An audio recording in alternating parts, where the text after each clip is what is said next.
Hey there, this is Kushal and today we're going to learn about hoisting. Let's get started.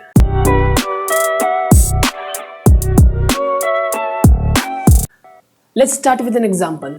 So if I write where x is equal to 10 and console.log x, it's not a rocket science, it will just print 10. But what if I do something like this? So now we just print the variable and then declare it. In most of the languages that's an error, but not in the case of JavaScript. So as you can see, the output is undefined. Well, that's interesting. So what this JavaScript engine does is, before even the first line of code is being run, memory is allocated to the function as well as the variable, and a special keyword undefined is stored to them. And as we know, JavaScript is a synchronous language. It runs our code line by line.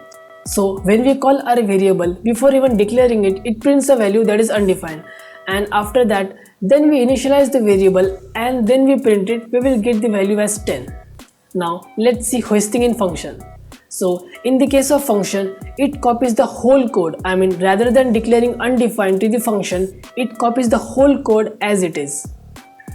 Now our function holds the actual code that we have written previously.